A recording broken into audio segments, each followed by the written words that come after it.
I hope you're having a great day. Well, today I want to talk about a simple drink that most of us can make and have before our meals. When it comes to the health of your gut, there are many things that we have to look at. In today's world, we all believe that it's only about probiotics, and probiotics. But what we need to understand that there's something called a prebiotic. A prebiotic is a kind of a fiber, or it is something that basically enables and allows the growth of your good bacteria in your gut. So for good probiotics to work, there must be a prebiotic entering your system. Now, a lot of people suffer from bloating after meals, gut issues, indigestion. We spoke about the use of jeera water, soft water, which is your fennel seed water, ajwain water, and all of these in the forms of different concoctions and teas. But one of the simplest things that you could do is, right now you can make a note of it, or someone would be kind enough to list down on the Facebook thread what I'm talking about. You need 1 teaspoon of, we all know what isabgol powder is. It's called Psyllium husk. This is easily available all across the world. So you take 1 teaspoon of Psyllium husk, you take 1 tablespoon of apple cider vinegar, and you stir this into a 200 to 250 ml glass of water.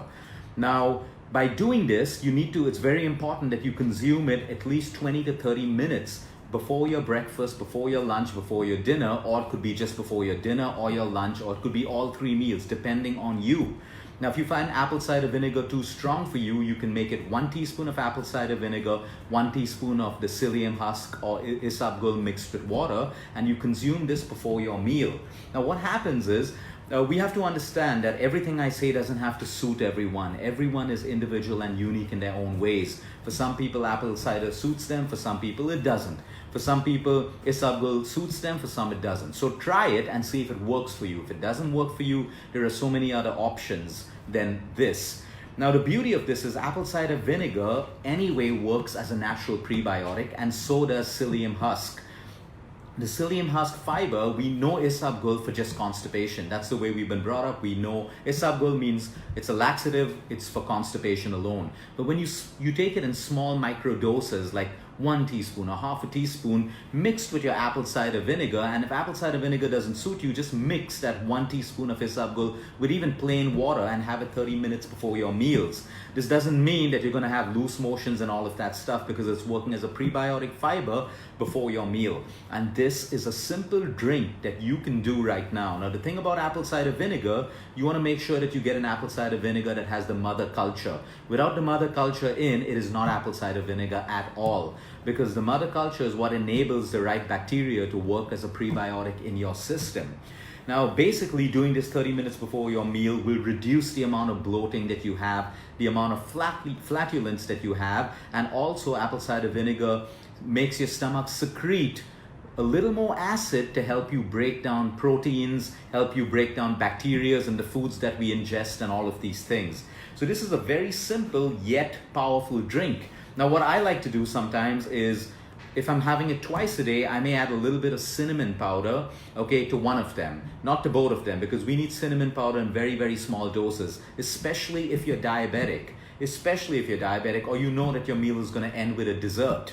You want to make sure that you add a dash of cinnamon powder, Sri Lankan rolled cinnamon powder, to this combination of 1 tablespoon of apple cider vinegar and 1 teaspoon of isabgol and water, because cinnamon has the ability to lower your blood sugar levels post a meal. So that's something that you can really do. And anyway, cinnamon has a lot of other benefits. So when you're doing something, I try to add as much of value as I can to that one drink to infuse as much of health as I can into my body. So now, like I said, for some people, you don't have to do it all 3 meals. Okay, if you do it at 1 meal, if you know that you're having a dinner, it's going to be heavier, or especially eat an outside meal, this is really helpful, especially if you're eating outside food, because you have no control over the quality of oil, the quantity of oil, salt, and all of that stuff in outside food. If it's only 1 meal that you bloat up after, you can try this, or you can try it for about 2 to 3 weeks. The idea is to do this religiously for 2 to 3 weeks to notice any difference that's going to happen to your system. So it's apple cider vinegar, water, and isabgol / psyllium husk. If it works for you, it's great for your gut health. It is absolutely great for your gut health. And we also know the importance of probiotics post your meal, but remember, probiotics do not work without prebiotics. So a good probiotic blend will always have a prebiotic infused in it, or it will advise you to take a prebiotic as well. Our natural probiotics are things like yogurt, fermented foods, pickled foods without, of course, too much of oil and pepper, oil and salt. You have your kombuchas, you have your sakura, you have your miso and all of these things. And your great prebiotics are anything that has a lot of fiber, like, fruits have prebiotics, apple, pectins, apple cider vinegar, isabgol. So make sure that when your diet is balanced, you automatically get everything that you need for your gut. We don't have to try too hard. So you may want to try this 30 minutes before your meal. Remember, always dilute apple cider vinegar. There are people who have apple cider vinegar out of a bottle. You will burn and inflame your esophagus, creating more acidity, and you will actually damage the tissues of your esophagus. So do it the right way, stay safe. Until next time, eat smart, move more, sleep right, and breathe deep.